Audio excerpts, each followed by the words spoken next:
Very good morning students. आज की class में हम लोग डिस्कस करेंगे सोल्यूशन पार्ट 4 में राउल्ट्स लॉ। आइए देखते हैं आखिर राउल्ट्स लॉ है क्या चीज़। राउल्ट्स लॉ क्या कहता है, आइए देखते हैं।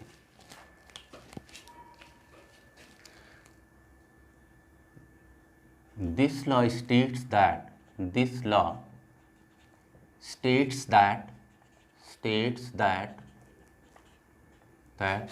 the vapor pressure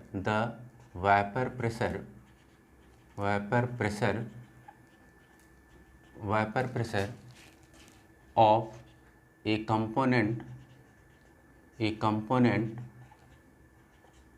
in its solution is equal to the product of mole fraction and its vapor pressure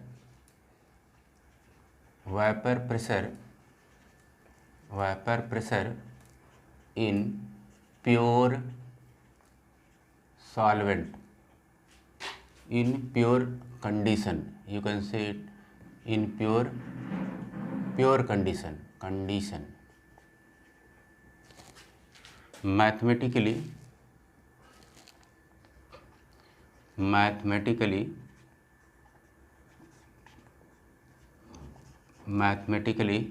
it can be expressed as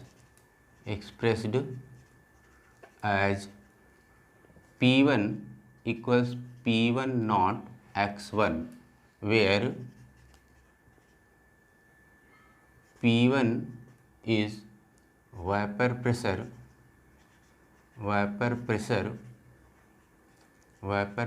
of first component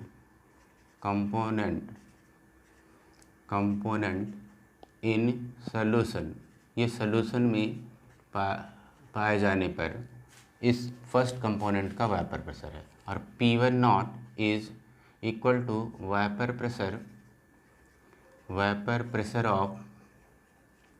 pressure of pure component, जब वो अकेले हो component, and x1 is the mole fraction of first component. तो आपने यहाँ पर देखा कि कोई भी कंपोनेंट होगा वो सोल्यूशन में जाने पर क्या वेपर प्रेशर देगा। इसके लिए राउल्ट ने अपना लॉ दिया। इसमें इन्होंने बताया कि vapour pressure of any component in the solution is equal to the product of its mole fraction and vapor pressure in its pure condition।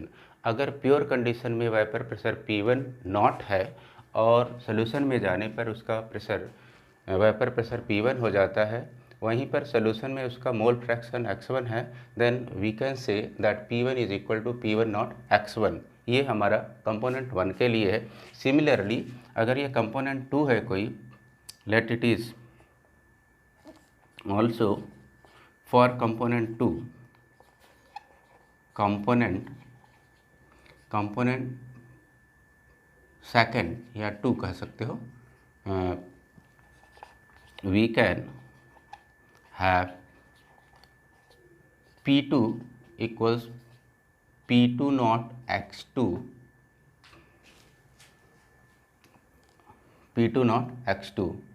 where this P2 is vapor pressure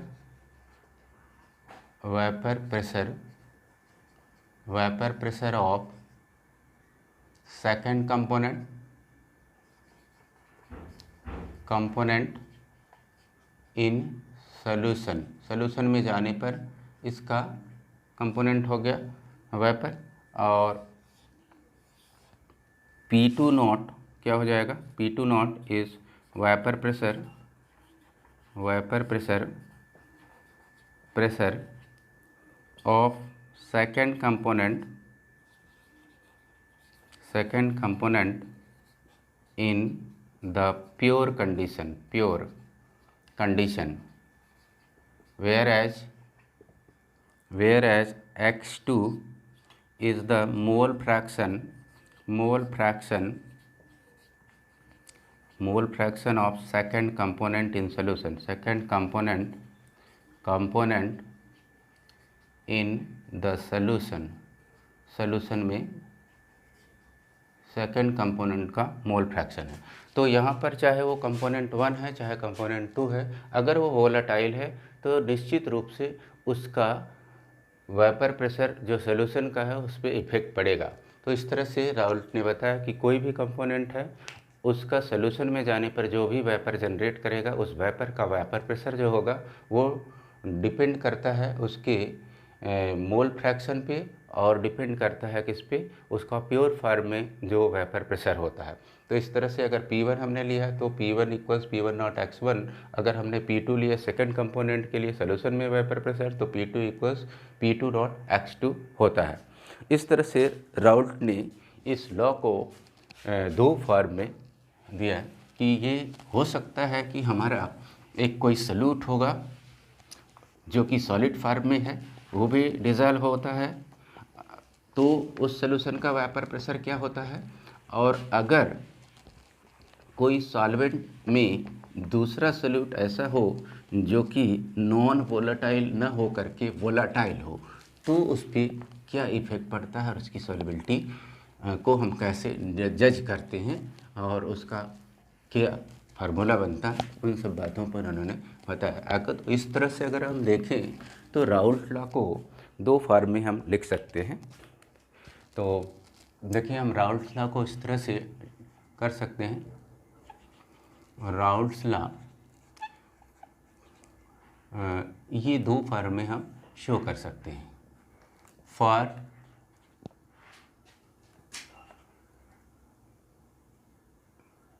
a solution having non-volatile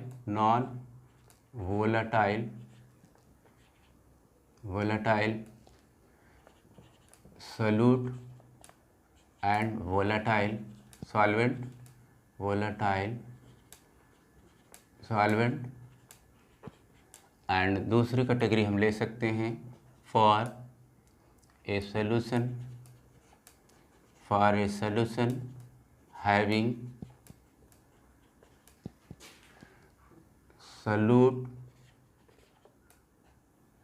and solvent both as volatile। volatile का मतलब जिसका vapour बन सकता है, volatile। तो इस तरह से हमारा सॉल्यूट और सॉल्वेंट दोनों वोलेटाइल हो सकते हैं, या फिर उसमें से सॉल्यूट नॉन वोलेटाइल हो, सॉल्वेंट वोलेटाइल हो, ऐसे सॉल्यूशन बन सकते हैं। अगर मैं एग्जांपल की बात करूं तो मैं इसका एग्जांपल लेता हूं शुगर प्लस वाटर। तो अगर मैं यहाँ बताओ तो ये नॉन वोलेटाइल है, नॉन वोलेटाइल, और ये वोलेटाइल है। जबकि यहाँ अगर हम देखें तो इथेनॉल हम ले लेते हैं, इथेनॉल प्लस वाटर लेते हैं। अगर यहाँ देखें तो हमारे पास ये इथेनॉल जो है क्या है, वोलेटाइल है, वोलेटाइल, और ये भी वोलेटाइल है, वोलेटाइल। तो यहाँ पे हमने देखा कि एक ऐसा सॉल्यूशन जहाँ पर दोनों ही कंपोनेंट वोलेटाइल है और एक ऐसा सॉल्यूशन जहाँ पर एक नॉन वोलेटाइल है तो दूसरा वोलेटाइल है। इन दोनों ही कंडीशन में राउल्ट्स लॉ अगर अप्लाई करें तो हमें राउल्ट्स लॉ किस तरह से देखने को मिलता है। अगर हम बात करें तो इस वाले केस में अगर हम देखें तो देखो, इस वाले केस की अगर मैं बात करूँ तो इस वाले में अगर हम वेपर प्रेशर P लेते हैं तो this equals vapour pressure P जो आएगा ये P1, चूँकि हमारा कंपोनेंट जो वोलेटाइल है, फर्स्ट कंपोनेंट अगर मैं ये मान लो इसको कंपोनेंट 1 कह रहे हैं, इसको कंपोनेंट 2 कह रहे हैं, तो ये P1 नॉट x1 सिंपली होगा। लेकिन इस वाले केस में ऐसा नहीं होगा। P is equal to P1 not x1 plus P2 not x2 के फॉर्म में हमारे पास आएगा। वो वजह ये है कि यहाँ पर दोनों ही वोलेटाइल कंपोनेंट हैं और दोनों ही वेपर जनरेट करते हैं। तो यहाँ पर हम लोग जो चीज़ देख रहे हैं कि वेपर प्रेशर अगर हमें चेक करना हो तो हम किस तरह से वेपर प्रेशर देखते हैं कि वोलेटिलिटी का क्या इफेक्ट पड़ता है और नॉन वोलेटिलिटी का क्या इफेक्ट पड़ता है। तो इस बार राउल्ट्स लॉ के केस में हमारा बेसिक फैक्ट जो यहाँ देखने को मिलता है कि ये दोनों ही केसेस को अगर हम चेक करें तो देखिए यहाँ पर आपने देखा कि चूँकि हमारा जो सल्यूट होता है, सल्यूट नॉन वोलेटाइल केस में अगर है तो वहाँ पर क्या इफेक्ट पड़ता है और ये वोलेटाइल सॉल्वेंट होता है। यहाँ पर दोनों ही वोलेटाइल होते हैं। इस तरह से हम किस नतीजे पर पहुँचते हैं, हम ये देखते हैं कि अगर दोनों कंपोनेंट हमारा वोलेटाइल होता है तो प्रेशर जो वेपर प्रेशर होता है सॉल्यूशन का वो this P equals P1 not x1 plus P2 not x। तो इस तरह से हमने ये चीज़ देखा कि यहाँ पर दोनों कंपोनेंट वोलेटाइल हो सकते हैं और उनमें से एक कंपोनेंट वोलेटाइल और दूसरा नॉन वोलेटाइल होता है, जो कि हमने एक एग्जांपल लिया।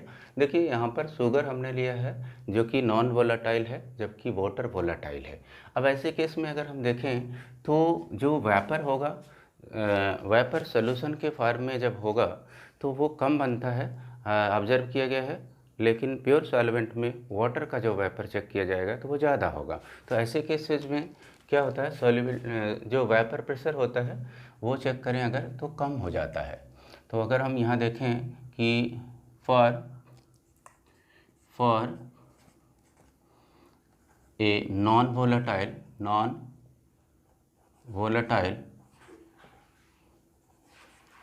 solute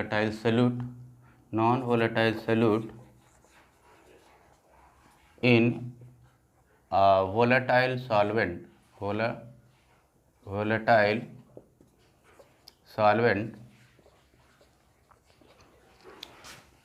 lowers the vapor pressure of solution, vapor pressure of solution। It is because of what, क्यों ऐसा होता है कि अगर मैं ये चीज़ देखूं कि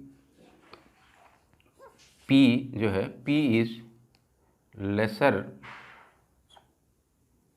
in case of P of what, solution की बात हम कर रहे हैं, और यहाँ पर P नॉट ये चेक करें तो ये है P vapour pressure of pure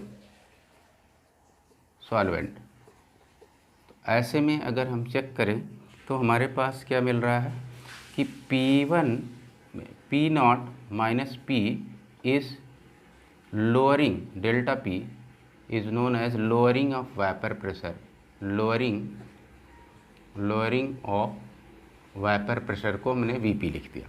तो हमने यहाँ से देखा कि अगर कोई भी सॉल्यूट एक सॉलिड फॉर्म में होता है तो उसको चूँकि उसमें वोलेटिलिटी होती नहीं तो वो कुछ न कुछ स्पेस जो है कवर कर लेता है सॉल्यूशन के अंदर। वहाँ जाने पर सॉल्वेंट के इंटरमॉलिक्यूलर स्पेसेस में वो फिट हो जाते हैं। तो जिस सरफेस पर वो वेपराइज होकर के वेपर मॉलिक्यूल बन रहे हैं उस सरफेस का कुछ हिस्सा वो कवर कर सकते हैं और वहाँ से वेपर का ऊपर जाना मुश्किल हो जाएगा। इसीलिए प्योर जो कंपोनेंट होता है उसका वो वेपर प्रेशर कम हो जाता है। तो इस तरह से हमने उसका देखा कि क्या कंपोनेंट होते हैं तो उसके वेपर प्रेशर किस तरह से डिपेंड करते हैं। तो राउल्ट लॉ में हमने ये चीज़ देखा कि जब हम सॉल्यूशन के केस में देखते हैं तो वेपर प्रेशर इन दोनों ही केसेस में हमें देखने को मिलता है और उसके दो डिफरेंट तरीके देखने को मिले। अगर इसको हम हेनरीज लॉ से कंपेयर करें तो हम क्या चीज़ देखते हैं कि हेनरीज लॉ, ये जो राउल्ट्स लॉ है, Raoult law is a special case of Henry's law. क्यों ऐसा है? अगर मैं ये कहूँ कि Raoult's law is a special case of Henry law, ऐसा इसलिए कि देखो हेनरीज लॉ जब हम करते हैं तो देखिए यहाँ पर हम लोग सीखते हैं कि P इज इक्वल टू के एच एक्स होता है, और इस वाले ये हमारा हेनरीज लॉ है, हेनरीज लॉ। तो हेनरीज लॉ को अगर कंपेयर करें इन दोनों लॉ को, तो देखिए ये वाला हमारा राउल्ट्स लॉ है, राउल्ट्स लॉ। तो राउल्ट्स लॉ और हेनरीज लॉ में फ़र्क क्या पड़ रहा, ये मोल फ्रैक्शन है, ये भी मोल फ्रैक्शन है, ये प्रेशर है, ये प्रेशर है, ये सोल्यूशन के लिए, ये भी सोल्यूशन के लिए है। ये डिफरेंस आ रहा था, तो के एच जो है इसके बराबर के वैल्यू देता है, मतलब उसके इक्वेट करने पर उसके जैसी वैल्यू आती है। तो हम ये कह सकते हैं कि Raoult's law is the special case of Henry's law. तो इस तरह से हमने ये देखा कि राउल्ट्स लॉ क्या होता है और किन किन कंडीशन में उसके क्या वैल्यूज होते हैं। तो रिलेटिव लोअरिंग भी हम इस तरह से निकाल सकते हैं इसकी, राउल्ट्स लॉ के उस केस में जहाँ पर नॉन वोलेटाइल सॉल्यूट जो होता है सॉल्वेंट में डिजॉल्व होकर एक सोल्यूशन बनाता है, और इसको हम रिलेटिव लोअरिंग को इस तरह से दिखा सकते हैं। रिलेटिव लोअरिंग जो होता है एक्चुअली वो होता है, रिलेटिव लोअरिंग को हम दिखाते हैं डेल्टा पी अपॉन P1 ये होता है, और यहाँ पर निकाल सकते हैं, और जिसको हम कोलिगेटिव प्रॉपर्टीज़ में पढ़ेंगे, elevation in boiling point, elevation depression in freezing point, relative lowering vapour pressure, osmotic pressure, ये सब सीखेंगे। तो हम उस स्पेशल केस उसमें रिलेटिव लोअरिंग के केस में इस बारे में डिस्कस करेंगे कि क्यों रिलेटिव लोअरिंग और रिलेटिव लोअरिंग क्या होता है और हम क्यों वहाँ पर उसको पाते हैं। तो आज के लिए हम सिर्फ राउल्ट्स लॉ डिस्कस कर रहे थे। तो राउल्ट्स लॉ क्या है ये हमने देखा, और आज के लिए इतना ही। नेक्स्ट क्लास में हम कुछ और सीखेंगे। Thank you for today.